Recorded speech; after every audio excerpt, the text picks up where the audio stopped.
Bem-vindos ao Grupo Marcos. Nós hoje vamos para o nosso Pod-Sim 106, mais um episódio da série sobre compaixão. Hoje a gente vai falar de uma personalidade, de um indivíduo extremamente interessante, né? Emmanuel aponta que ele cumpriu tão bem sua missão que foi confundido com o próprio Cristo. Estamos falando do príncipe que nasceu no Nepal, chamado Siddhartha Gautama, que se tornou um Buda. E aí a gente começa a explicar uma coisa interessante. Buda não é o nome do príncipe Siddhartha. Buda, né, fazendo um paralelo com o Espiritismo, é um estado evolutivo, né? Buda é o indivíduo que atingiu a iluminação. Na escala espírita, né, e aí é só uma opinião para a gente se situar, quando a gente fala de um Buda, a gente está falando ou de um espírito superior extremamente evoluído ou de um espírito puro. Então, Buda, né, para usar didaticamente a linguagem espírita, é um indivíduo que está no topo dos espíritos superiores ou já se tornou um espírito puro. Então, o príncipe Siddhartha, ele vai atingir o estado de Buda. E aí é legal porque os budistas têm essa mesma visão do espiritismo, quando eles dizem, ou nós temos a mesma visão que eles, né, já que eles são mais antigos, vamos ser justos, quando dizem que todos nós temos o nosso Buda interior, né? É a mesma coisa de dizer que nós temos o nosso Cristo interior. Ou, para pegar as palavras do próprio Cristo, todos nós somos deuses. Todos nós temos a divindade em nós. Quando a gente resolve investir, dedicar-se seriamente, e a gente desenvolve essa divindade, né, nós nos tornamos Budas, nós nos tornamos Cristo, nós nos tornamos espíritos superiores e, em seguida, espíritos puros. Então, estamos falando da mesma coisa. É muito interessante que o Siddhartha, né, por conta da sua busca espiritual sincera, atinge o estado de Buda, atinge o patamar evolutivo de Buda, deixa um ensinamento muito marcante na área da compaixão. Talvez alguém, né, um pouco mais conservador, ou que tem essa reflexão mais conservadora, pergunte: mas cristãos ou espíritas cristãos têm algo a aprender, né, com Buda ou com Siddhartha? Temos sim, com certeza.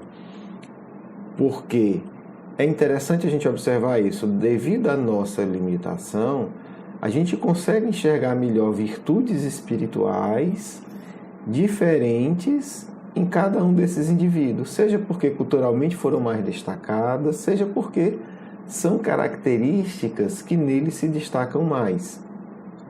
Talvez você possa dizer, mas o Cristo, como o espírito mais evoluído do planeta, ele tem todas essas virtudes, então ele basta. Bem, não basta. Para a gente não basta. Quem está desencarnado eu não sei. Por que é que não basta? Porque nós não fomos capazes, nós, humanidade, sequer de fazer registros integrais da vida do Cristo. Então, o Cristo que a gente conhece foi limitado pela nossa própria ignorância, incapacidade de escrita, para ser bem objetivo. Então, há aspectos da natureza do Cristo que simplesmente não chegaram a nós. E, às vezes, a gente consegue deduzir, né? Por exemplo, a compaixão. Não resta dúvida que a compaixão é a virtude central do Cristo. Porque compaixão, a gente está falando compaixão no sentido de caridade, no sentido de amor. Né? São termos muito próximos. Porém, as pessoas que registraram a vida do Cristo para nós não tinham uma cultura que destacasse muito esse aspecto. Então, eles registraram, mas não registraram em detalhes, não particularizaram. Então a gente vê pelas histórias que o Cristo conta, pela atitude dele, mas não há um destaque, né, da compaixão e mesmo do amor, tá certo? Se a gente pegar o Novo Testamento, a gente vai ver que a gente entende que toda a ação do Cristo é desenvolvida a partir do sentimento da compaixão e do amor, óbvio. Mas se a gente pegar o texto em si, não há um destaque nisso. Por conta da cultura, né? Eles acabavam registrando outros aspectos. No caso do Buda, é interessante que um dos aspectos mais registrados foi o da compaixão, foi o do amor, foi o do sentimento, né?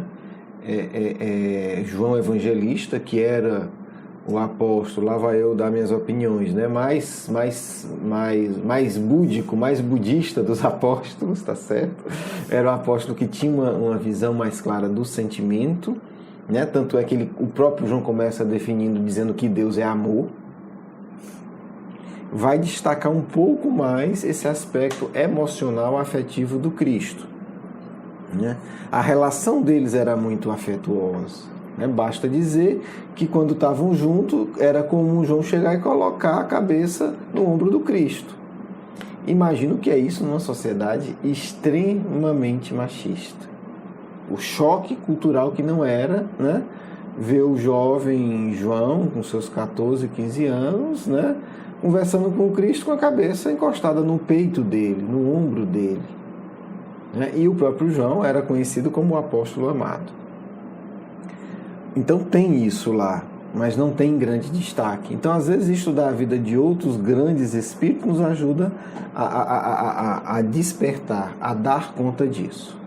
Tá certo? Então, isso é apenas uma reflexão para que a gente vá entendendo isso. E aí um argumento mais seco e mais direto. Se nós não precisássemos do Buda, o Cristo não o tinha enviado para a Terra. Simples assim. Óbvio. Né? Assim, então, estamos falando de dois grandes espíritos. Estamos falando do governador do planeta e estamos falando de um espírito evoluidíssimo ligado a ele. Quer dizer, os dois não vão combinar uma coisa simplesmente como bobos. Não dá para pensar isso, né, gente? Não, aí é demais. Aí é até falta de respeito.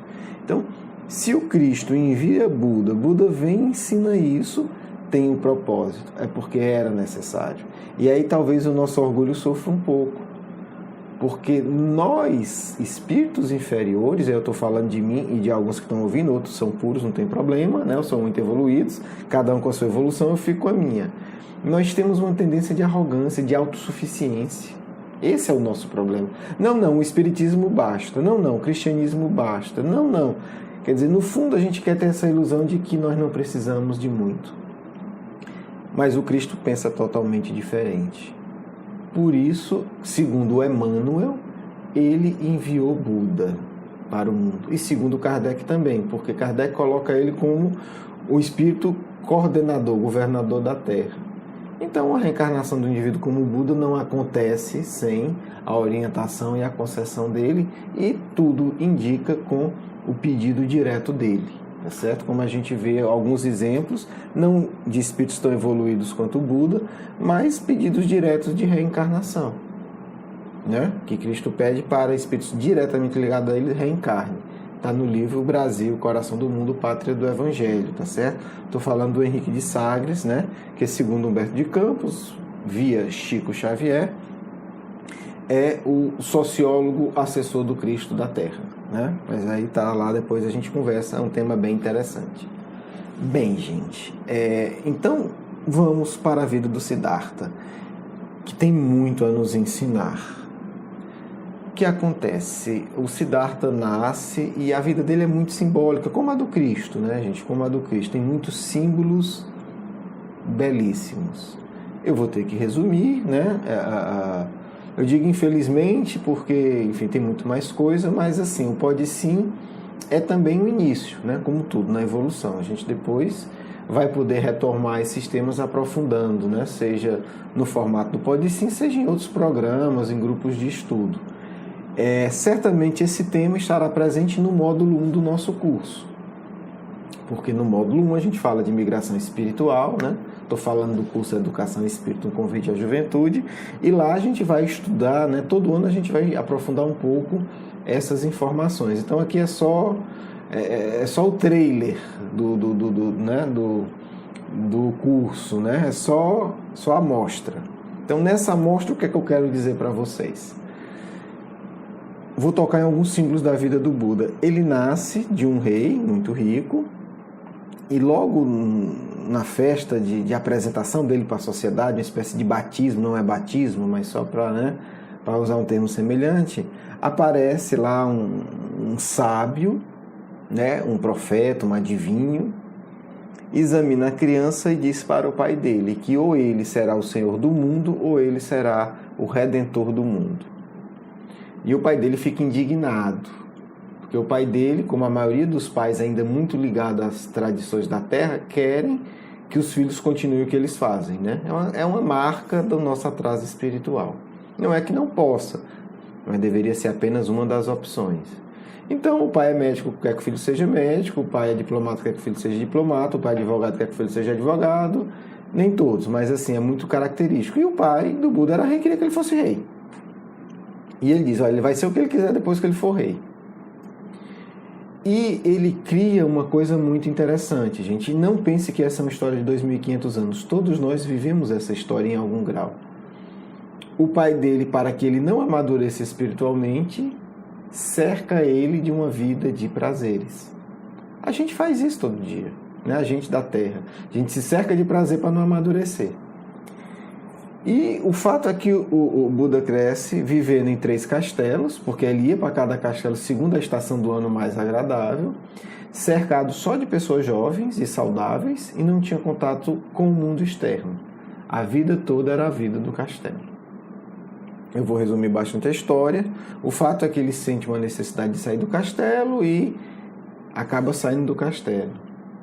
Quando ele sai do castelo, ele encontra a dor, né? Até essa idade, aí nós estamos falando de um jovem adulto, 20 e poucos anos, ele não tinha contato com a dor. Ele vivia em festas, rodeado de beleza, com mulheres, com tudo aquilo que nós sonhamos e buscamos, nem que seja emocionalmente, para permanecermos presos ao lodo da terra. Ele tinha tudo isso em abundância e muito mais. Enfim, ele se depara com a morte, com a velhice e com a doença. Esse é o grande choque que o príncipe Siddhartha tem. E é o choque, queira Deus, que todos nós tenhamos. E quando nós encontrarmos a morte, a velhice e a doença, nós consigamos transformar isso em um caminho espiritual saudável. Porque o príncipe Siddhartha, ele poderia ter visto tudo isso, corrido de volta para o castelo, e o castelo aí é um local físico, mas é também um símbolo de isolamento nesse caso específico, e passar o resto da vida, não, ali fora é muito ruim, eu vou voltar e vou continuar com uma vida de alegria, de prazer e de beleza. Ponto. Mas não, né? Aí começa a grande viagem espiritual do Siddhartha, que demora muitos e muitos anos. Eu não vou entrar, né, no detalhe aqui, a gente vai estudar isso no curso. O fato é que a dor se torna a grande reflexão do Siddhartha, né, até pelo choque de ter vivido sem nenhuma dor. De repente ele descobre um mundo repleto e pleno de dor. E o que é que nos vai ensinar o Buda, né, o Siddhartha, depois que alcança a sua iluminação espiritual? Que nós sofremos porque nós nos apegamos ao mundo, né? Depois ele vai falar das 8 verdades, a gente vai estudar isso no curso, mas o núcleo do que ele vai dizer de reversão de tudo isso, né, que vai nos orientar no caminho do desapego, depois ele vai ter uma proposta educativa, vai ficar para o curso, é olhar a tudo e a todos e a si mesmo com compaixão. Por isso que até hoje isso é muito justo, né, e belo que tenha sido preservado, que nas centenas de escolas do budismo a compaixão é um ensino central que todos preservam, né? É muito bom e muito bonito a gente poder associar o budismo à compaixão. A gente fala de Buda, a gente fala do budismo, a gente já sabe que está ligado à compaixão, a um sentimento de amor, né, por si, pelos outros seres humanos e por todos os seres. Então, o Buda vai ensinar que a compaixão tem pré-requisitos. E um dos pré-requisitos é uma mente educada e pacífica.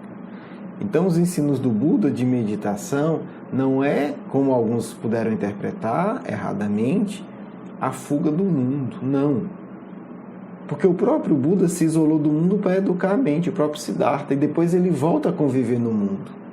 Então não é um isolamento egoísta. O que ele está dizendo é, seja no mosteiro, seja numa selva, seja no seu dia a dia, para que você consiga sentir compaixão, você tem que educar a sua mente. Para nós cristãos, isso não é novidade nenhuma. Porque o que o Buda diz, né, para os seus discípulos é o mesmo que o Ananias disse para Paulo de Tarso. Né? Depois da conversão, Paulo quer sair atabalhoado, gritando e pregando o evangelho de qualquer jeito. Ananias, né, assim, as palavras de Ananias são idênticas a que o Buda diria. Não tem a menor dúvida disso. Né? Ele vai dizer, Paulo, as coisas de Deus requerem uma profunda paz. A mesma coisa, né? Assim, né? Buda diria, para você ter compaixão, você tem que primeiro educar sua mente. Você tem que se acalmar. Você tem que ter uma profunda paz. Para que depois você possa agir em sintonia com Deus. Né? Então, Paulo vai para o deserto, medita 3 anos, depois vai e medita cerca de mais 3 anos na cidade em que ele nasceu, né? Uma vida totalmente solitária em meditação, e passa uma vida de meditação. Né? Paulo tinha uma meditação diária de muitas horas, né? Que é o que Gandhi, né, recentemente, vai falar que também é um dos mais poderosos tipos de meditação, que é uma meditação feita a partir de um trabalho manual que permite que a mente se desligue de tudo. Depois a gente vai poder falar nisso no curso, né? No curso a gente vai aprofundar, inclusive, técnicas de meditação. Então, Buda vai falar que para ter compaixão é preciso educar a mente, o que Ananias fala para Paulo, e o que nós espíritas talvez ainda não quisemos ou não conseguimos nos dar conta, dada a nossa tradição espiritual, né? Aí eu não estou falando do espiritismo, estou falando de nós espíritos do Ocidente muito materializado. Não adianta só a ação, é preciso, né, como diz Ananias, ter paz para poder agir segundo a vontade de Deus. Penso que é uma lição para todos nós. Bem, gente, é sempre um bate-papo rápido, né? Essa é a proposta, espero que tenha, né, deixado aí questões e reflexões interessantes para todos vocês. Nós vamos agora nos preparar para a nossa segunda etapa. Um grande abraço, um beijo no coração, que todos fiquemos com Deus. Que o Cristo toque ao coração de todos vocês, queridos amigos, queridas amigas, que começam a compreender a grandeza da vida. Não esqueçam nunca, Cristo é amor, e amor une a todos. Amor integra a todos. Amor faz que a beleza de cada coisa do universo, uma folha, uma formiga e um ser como o príncipe Siddhartha, se mostrem belo aos vossos olhos. O Cristo é a luz que faz brilhar o melhor de cada ser desse planeta, filhos. Nunca esqueçam disso. Cada coisa vista sob a inspiração do Cristo se torna mais bela. Não que se torne mais bela por mágica, mas que com a inspiração do Cristo vocês conseguem ver melhor. Esta é a verdade, porque cada um vê segundo a vibração que possui, como a luz que ilumina segundo a sua vibração, a vibração da sua onda. A consciência também percebe, segundo o seu estado evolutivo. Porém, quando a sua consciência sintoniza com Cristo, ela vê mais verdadeiramente. E quem vê mais verdadeiramente, vê muito, muito mais beleza. Vejam que só há uma doutrina, o que em nosso plano chamamos, desde muito tempo atrás, doutrina secreta. Doutrina dos grandes e verdadeiros iniciados ao longo do tempo. Não há nada de novidade para essa doutrina, porque ela entende que há uma só lei, e que essa lei é expressa em fragmentos por cada ser. Um pequeno inseto, ele também é expressão desta lei. Um imenso dinossauro ou baleia ou animal imenso é também expressão dessa lei. Cada ser humano é uma expressão muito mais consciente dessa lei. Mas ser expressão não significa ser a lei. Significa expressar uma parte. Isso é fundamental entender, para que a arrogância e o orgulho não façam vocês desprezarem o que é fragmento, porque sabemos, só Deus não é fragmento. Cada um de nós é um fragmento de Deus. Cada um de nós é uma expressão da beleza do Pai, inteira em si, mas limitada em relação ao infinito. Portanto, filhos, não pensem que devemos desprezar qualquer coisa por não ser completa e plena. Não. Busquemos a beleza que ela expressa. Busquemos a plenitude que ela é capaz de nos trazer.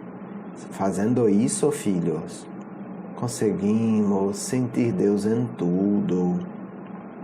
Conseguimos sentir paz em qualquer circunstância, porque conseguimos observar tudo o que é transitório. Quando observamos um ser maligno das trevas, vemos toda a maldade dele, mas conseguimos ver que aquela maldade é transitória. E conseguimos também ver o anjo que ali se forma para sempre. Penso que essa é uma forma de entender os ensinamentos do Siddhartha. Separar o que é transitório do que é perene, do que é eterno. A divindade que você carrega, filho, a divindade que você carrega, filha, é eterna. Suas angústias, conflitos e erros são transitórios. Se você aceita isso, seu coração se enche de paz, porque você passa a aceitar Deus em seu coração. E Deus sempre estará. O erro não estará sempre. O vício não estará sempre. A maldade não estará sempre. Deus estará sempre. Saber separar transitoriedade de eternidade é essencial para a paz do espírito. E se você pode aprender isso, não me interessa com quem, se com o mestre dos mestres, se com o Siddhartha, se comigo, se com um livro qualquer, não é importante. O importante é você sentir isso todas as horas. Isso que ensina a doutrina secreta.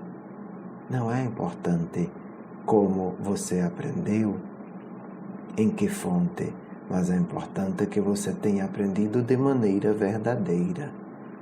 Quem aprende de maneira verdadeira, aprende para sempre. E um dia, aquela fonte não estará mais em suas mãos. É um dia, livros do budismo não existirão. É um dia, livros do cristianismo não existirão. Mas o Buda e o Cristo estarão em você, porque você aprendeu de verdade. Paz de um amigo espiritual de sempre.